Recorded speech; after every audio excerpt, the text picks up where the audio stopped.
What up, YouTube? It's your boy, Horrible Noise, aka Hoinoi. This is Hoinoi TV episode 1, I guess. This is my first video ever. And this is going to be some imported footage that I already uploaded to Instagram stories. That's where most of my video content has been going for the last several years. Quite a few people watching over there. Obviously, nobody watching on YouTube yet. But I figured this is just a little bit of a better way to do it and maybe a new way to get new people watching. Now what I'm about to show you is a little bit of a mess. It is shot in vertical, but I did a little editing magic to make that a little more tolerable. And I hope you bear with me through the whole thing because there are some real golden moments in here. Some real tear-jerking moments and a couple of good jokes too. So enjoy. Alright, Instagram. Welcome to the Horrible Noise Reptile Rescue Show episode 1. Holy fuck. So, we're all bored out here in quarantine, and you know I'm into keeping fucking exotic reptiles and snakes and shit, and so I'm always shopping on Kijiji, which is the Ontario equivalent of Craigslist, and somebody had up 2 ball pythons, which are the type of snake that I already keep, with enclosure, which is pretty sick, for $200.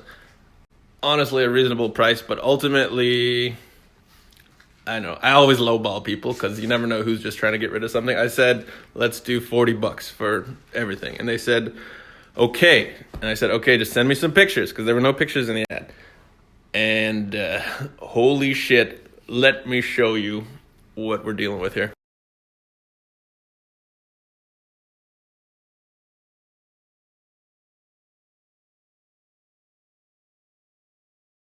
People sent me these pictures. I was extremely triggered. I tried to text them back, but I was too angry. I called her. She picked up right away. I said, listen, I want to shame you, but you're a monster. Like, I've never seen anything this bad. And you need to either give those snakes to the SPCA, surrender them to a local, exotic pet store, or I'll come and get them, but I'm not going to give you any money because I can't justify the $50 on these snakes that I don't need and the $35 Uber to get there. And she pretty quickly was like, you know what, cool, my boyfriend's snakes, none of this is my fault, but yes, you can come get them for free. So now I'm gonna spend my day fucking bussing up to North York to go get these snakes, and then I'm gonna because they're in big glass enclosures, I'm gonna have to take an Uber back, and that's gonna cost me a chunk of change.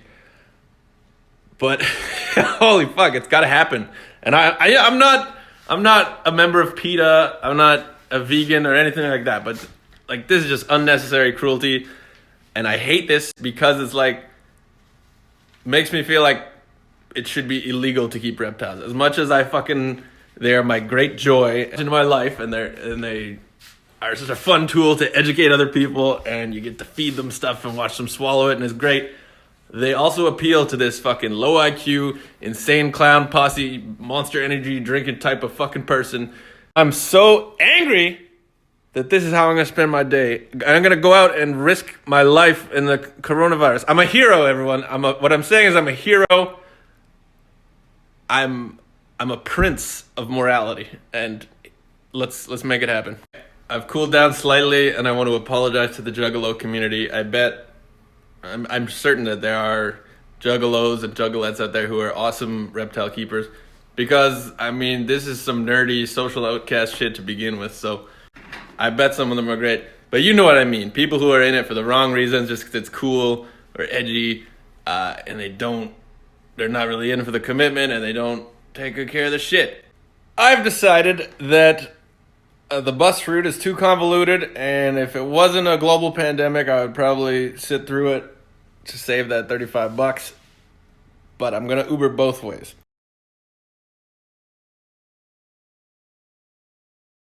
Gang, $70.73 in Ubers later. We are back at my place with snakes in a bag. Went off relatively without a hitch. I want to show you, for starters, what I keep my snakes in. These big, long, 48-quart plastic Rubbermaid tubs. They're great for holding humidity, and they're super easy to maintain.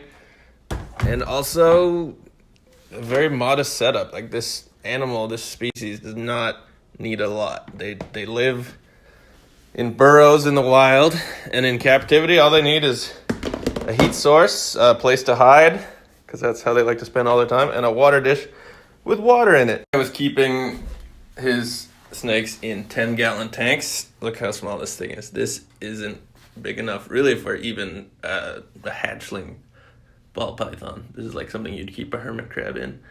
I dumped all the gear from both tanks into one tank because the other one was actually shattered on one side and the glass was just duct taped over.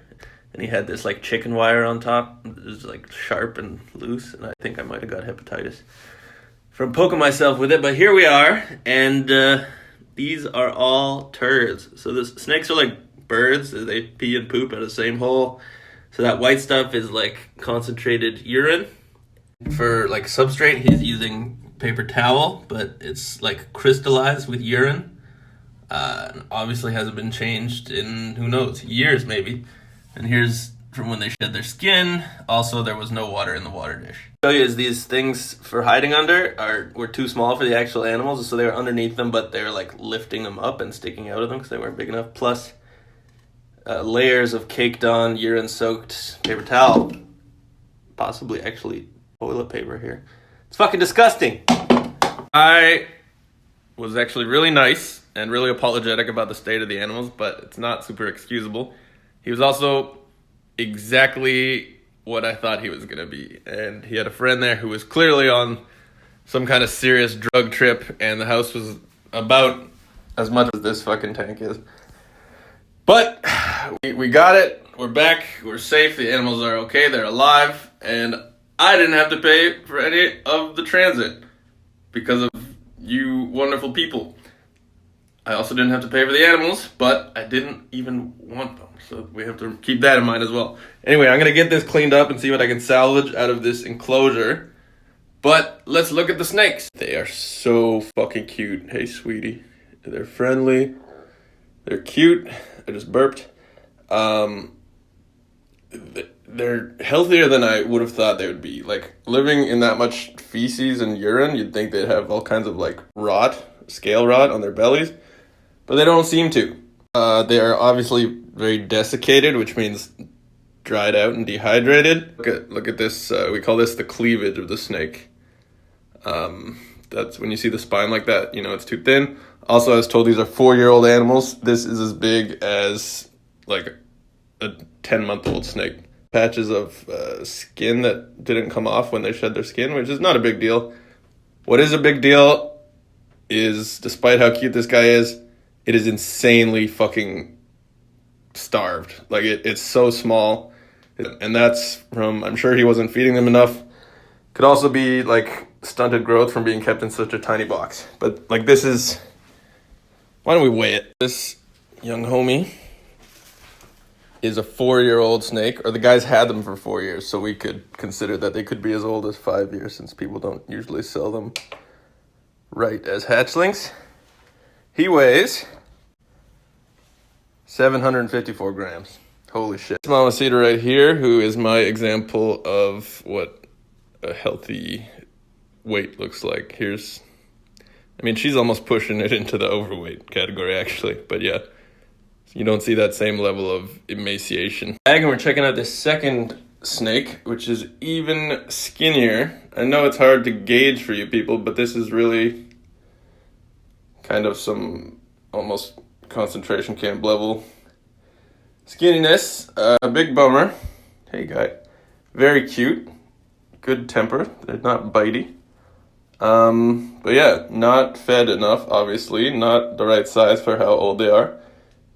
And kept in a stew of their own feces. I can't believe they're not in worse shape. Like, you can see a little bit of scale rot here, but that's it, honestly. Like, I would expect to see the snake equivalent of bed sores all along these guys from living in their own poop bacteria, but maybe just because it's so dry in there that actually helped them. Moral of the story is, if you're gonna live on a carpet of your own turds, you probably would be better off with dry turds than wet turds.